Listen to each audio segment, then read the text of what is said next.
It's game day. Game 1 of the NBA Finals tip-off tonight from Denver on ABC as the 1-seed Nuggets host the 8-seed Miami Heat. Denver looking for their first Larry O'Brien in franchise history, while Miami is seeking their 4th title in their history. Jay Will.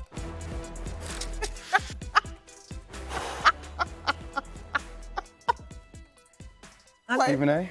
It's playing Stephen A's office today. Not only do I have your tie, your cigar, and your hat today, I'm fully embracing the hate that you're about to witness in real time. The Cowboys thing, I'm about to translate it to the Miami Heat. Okay. Just, all right. Is it all right? You have a big head. No, he has a peanut head. Damn. I It's have just a the big hat head. size. He has a small head. What's happening today? I didn't mean it like that. It just came out. Molly is absolutely correct. Right? Her head My is head massive. is huge. I have she's like right. a huge dome. That's Well, right. really? I do. right. What do you want me to do? It's fine. That's right. And he's got a Lots small of head. knowledge, Molly. It's okay. I mean, I don't know. I know that You know you and I have been on opposite sides. Molly of the injured fence somebody's today. shoulder. She leaned on somebody's shoulders, you know what I'm saying, to give him a hug. She leaned on it and hurt his shoulder. Dad jokes, one-on-one. Amazing. Go ahead, y'all. Okay, can I ask a question? Because this is an important question that I have to ask. Why are you going old school jokes? Yes. I don't even understand what your cowboy has to do with anything, but it's okay. I'm here for it. It feels like Friday, but it's not, so that's cool. What's more likely? That's why. Nuggets sweep or Heat win the finals? So I just want to say that for the record, Stephen A., I am calling for the Denver Nuggets to sweep the Miami Heat. 4-0. It's going to What? It's going to happen. Now, I've never said that the Miami Heat would have been swept before. I may have picked against them, but obviously when Giannis goes down, Jimmy Butler has been known to steal the heart of his opponent. Now, I picked them against the New York Knicks. I think we both did, even though I know you said New York all the time, stand up, stand up. I get all the rah, rah, rah, but at the end of the day, Jimmy Butler on his IG said Miami in 5. It was in 6, but fine, it happens. Didn't think they would beat the Boston Celtics, but you know what? Boston Celtics, a lot of identity issues. And at the end of the day, right, the Boston Celtics, we always question the team that they were. We never question the talent, but the team. We don't question the team of the Denver Nuggets. We know what team they are. So I am stating today on the record, not only is there a size difference, that zone isn't going to work with a zone buster like Nikola Jokic, with shooters like KCP, like Michael Porter Jr., and like Jamal Murray. We don't question Aaron Gordon being 6'8", with a 7-foot wingspan, being physical with the likes of Jimmy Butler. That is a different defender in the scheme of Michael Malone as opposed to Drew Holiday, as opposed to Josh Hart, even opposed to Grant Williams. So what I'm going to say right now, like I said before, is I am calling for the Denver Nuggets to sweep the Miami Heat, the same way they swept the Los Angeles Lakers. Couple of things. Felt good to see. I have one question. Number one. Yes, Eminem. Yeah. Go ahead. Real quick. Close sweep, as in like 4 games, the differential was ultimately 24 points, or you like, this is not going to be? All I know in the Oh, record my books is not Lord. going. Just curious. All I know in the record books is not going to say, well, this team won by 20. It's going to say sweep. Okay. Got it. Close games. Some of the questions that you ask sometimes, I'm wondering if you remember that you on First Take or you try to act like you on Jeopardy. I mean, who cares? I mean, if it's a sweep, Eminem. I mean, if it's a sweep, Eminem, it's a That sweep. matters. Because Yeah. I know y'all sat up here for a week after the Lakers got swept and mentioned that point differential, so don't even do that. Yeah. Carry on. Yeah. I don't recall. I have no recollection of that. Of course I have you no don't. How recollection. convenient. I have no recollection of that. Secondly, Jay Williams, when you put on that hat, Swallowing always your start head. I know, every it's- conversation with, howdy. Looking at me. Never forget that. That's very, very important to start your conversations off like at that, me? right? Howdy. And Herringbone, don't interrupt me again. Howdy. Don't interrupt me again. Listen, howdy. Wow, what kind of cowboy are you? How do? Now, let's get to this. maybe I Right? should take it CJ, this is the kind of stuff right here, Jay, that's very disrespectful. Now, you've been raving about Jimmy Butler and how versatile he is and how he found a way. You just sat up here and told America that he's harder to guard than LeBron James and Kevin Durant. And then now you switched up and said, but Aaron Gordon is going to lock him up. I mean, come on. Just stop it. Okay, listen. I believe that the Denver Nuggets are the better team. I believe they should be favored. I believe they'll probably win this in 6 games. I certainly ain't going to call for a sweep. I think that they are led by the ultimate winner within, albeit 78 years old, not playing. He was a coach. He was an assistant coach. He was an executive. This is his 19th appearance in an NBA Finals. Okay, between player, assistant coach, coach, and an executive. That is the great Pat Riley. An extension of that man is a guy that you have acknowledged is a Hall of Famer. You called the best coach in the NBA. I said top 2. That's who's coaching this team. We got Jimmy Butler, who you said is harder to guard than LeBron James Postseason. and Kevin Postseason. Durant. Okay, This postseason. Well, damn it, what is this? The regular season? Is the finals regular season? Is the finals regular season? The answer is no. It's the postseason. So that's what we're talking about, right? So stop it right now. You said that about him, but don't tell me to calm down, Eminem. You relax, okay? The fact of the matter is this. You look at Bam Adebayo, you look at Duncan Robinson even getting his swag on, trying to imitate Hulk Hogan for crying out loud because he was mad that somebody gave his cell phone number out. I know that feeling because we got a few trolls that got my number. I just hang up on them. It's no big deal, and I can change my number anytime I want to. But that is very rude and very annoying, and people need to know that. Of course I blocked them too, but you never know. Trolls find other trolls. That's the way it goes. It's like a contagious effect, like a virus. But the point that I'm trying to make to you is this. At the end of the day, whether it's Gabe Vincent, whether it's Caleb Martin, who's balling, and I believe should have been MVP of the Eastern Conference Finals, which you agreed with me about, Jay. The Miami Heat, the way that they've been shooting the last 10 games of the regular season, as J.J. Redick pointed out, to the point where it elevated to the postseason. You got my man Jay Williams, the blasphemy, going on national TV this morning and calling for the Denver Nuggets. He's saying it's a sweep, Kenny, that the Denver Nuggets are going to sweep the Miami Heat. Your reaction to that, sir? Well, the Boston Celtics was supposed to sweep them as well. You know, if you look at from man to man, like the one thing he's looking at rosters. And if you look at rosters, you go, yeah, they're a better basketball team. You know, they have an MVP candidate. They have an all-star with Murray. And then you go 3, 4, 5. Because I always say, Stephen, 1 and 2 get you there.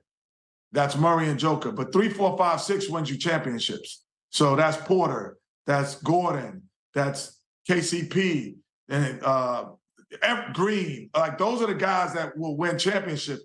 And 3, 4, 5 has been arguably they're better than the Miami Heat. If you look at them, you know, we're talking about undrafted guys. But the difference has been the ability to play together. And, you know, when you play together and you make the right basketball play, it doesn't lead to 20-point blowouts. It leads to close games. And arguably, who has the best closer in basketball right now? Who's the Mariano Rivera of basketball is Jimmy Butler. So if you can get him to a closing position, you have a great chance. Ask the Boston Celtics. He's just been the closer of basketball. He hasn't been the guy, he hasn't been the middle relief pitcher all the time. He hasn't even been the opening pitcher, but he's been the closer. But here's the thing, Kenny. You got to get to a point where you're in position to close. Looking at these teams play, seeing what you've seen, knowing how to handicap a game the way that you know how is Miami going to make this a series? What has to be done in that intermediate time to position Jimmy Butler to be able to close? How are they going to pull that off? They have to make their size seem small. So the huge advantage that Denver has is Porter and Gordon are 6'10". Most people think, oh, they're small folks. No, they're 6'10" that can play on the perimeter. So now you have a Duncan Robinson or Caleb Martin guarding 6'10" guys who are athletic and young. So to combat that, you have to make them be small. So you have to keep them perimeter. So I think when Denver says, you know what, Caleb Martin's guarding Gordon, we're not shooting as many threes today. We're going in the box. Oh, Duncan Robinson's guarding Porter, he's going to get on the box too. When they make the game faster and keep it perimeter, they have a better chance. If they say, Denver goes, no, we're going to pound you as well. We're going to put it inside in the low post and make things happen. It's going to be a long series for them. But I think Spoelstra knows how to keep Keep Porter and keep Gordon on the perimeter. That's the key. And don't let them offensive rebound. Don't let them post up on a plethora of things. Stephen A., let me pivot here real quick. Kenny, you won 2 championships in Houston with Hakeem Olajuwon. Recently, Robert Horry was on Showtime and said this about him being the best big man. Take a listen. All the other teams I played for, the one common denominator was great big men. You know, think about Shaq, Tim Duncan. And if you said right now, name the top 5 big men, I played with 3 of them. Yeah. Who's who? You play with 3 of them. Well, Dream's number 1 by far. Kenny, what do you think? Who's the best big man ever? Well, out of the 3 that he talked about, what makes I can understand how Robert said that, because when Rob played with us and he was with Dream, with the difference with Dream is able to affect the game in 5 different categories every night.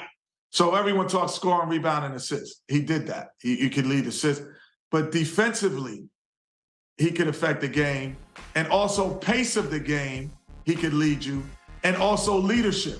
So he's affecting the game in 6 different areas that most big guys could only do. And I'm talking about the greatest of greats could do 4, but he's doing 6 areas, you know, and he's the only player in NBA history that could, you know, I think we got the quadruple double, like, and he almost did that multiple times. It wasn't like when he did that, you know, it was like, wow, he did it. No, it was like every 3rd or 4th night, he'd almost have 10 assists, 10 block shots. Like, the ability to play the totality of the game and then ball handling skills, I could see how Robert could say that. Well, let me say this, and let me get your response to what I'm about to say, Kenny. He's not the greatest center of all time, but anyone who says that, I have no problem with it. Here's the reason why.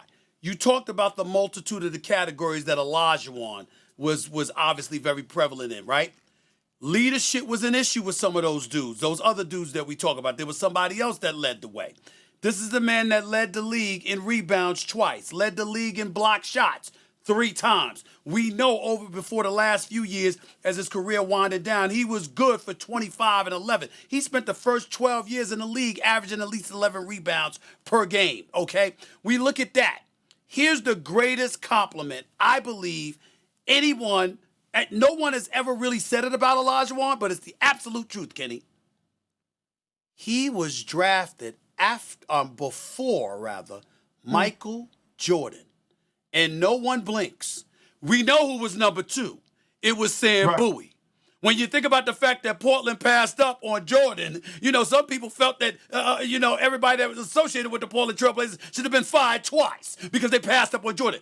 No one uttered an insulting syllable towards the Houston Rockets for grabbing Hakeem the Dream Olajuwon from Phi Slamma Jamma at North Carolina State. No one has ever said a word because we know how great Olajuwon was. It's the greatest compliment you could say about him. Yeah, that probably, Stephen, that's a great point. At no point in any basketball circle have they said, man, they took the wrong guy. That's right. Thanks for watching ESPN on YouTube. For live streaming sports and premium content, subscribe to ESPN+.